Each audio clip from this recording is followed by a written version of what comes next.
It is really the mark of the ripping out of civility in our modern world, in our human family, that such events can occur. And, you know, France is close to my heart. I had the happiest of exchange experiences when I was a teenager with the family with whom I kept in touch.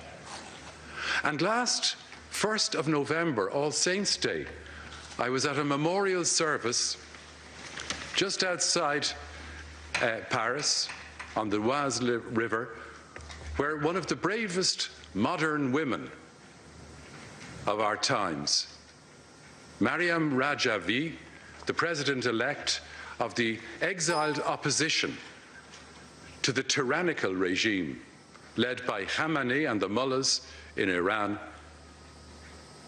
has her headquarters to keep alive the flame of hope for the Iranian people, 85 million people.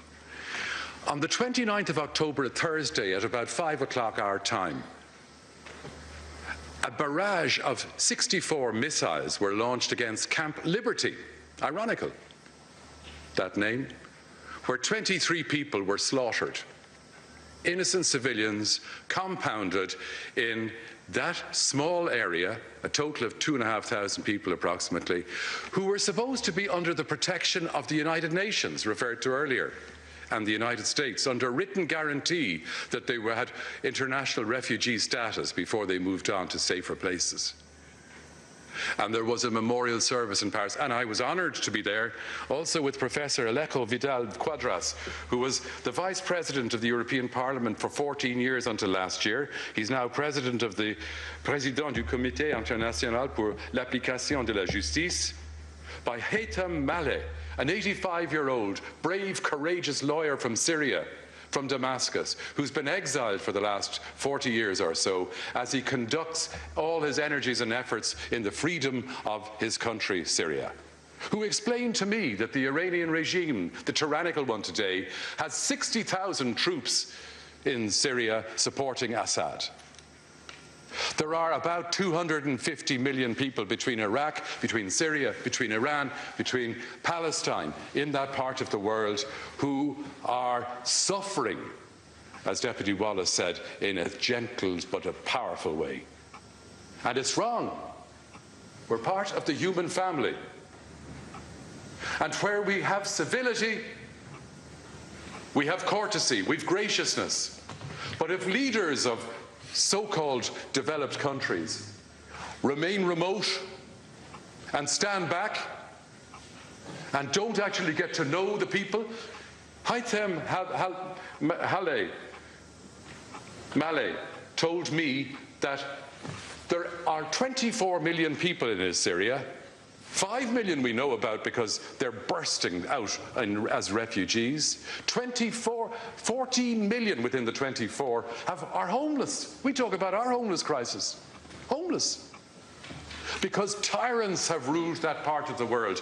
And Mariam Rajavi is the modern Mahatma Gandhi of that part of the world. And she's a 10-principle plan which would eliminate fundamentalism, bring in democracy, have respect for human rights, women's rights.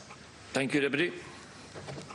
All these things. And I would entreat the members here to Google that name and look at the connections and the links, for instance, to the anthem of the survivors. About 15 survivors composed a song within 12 hours of that massacre. We didn't even hear about it on the news. And they composed that song. It is as powerful as Riverdance was when it exploded onto the stage of the Eurovision. And you listen to that YouTube song and you see the spirit of a nation that is prepared to sacrifice for liberty, the true liberty.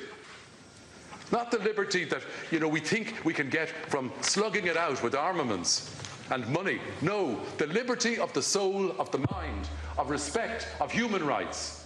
Thank you, Deputy. And I leave you with those thoughts. But do make that link and do look it up. Mariam, M-A-R-Y-A-M, Rajavi, R-A-J-A-V-I.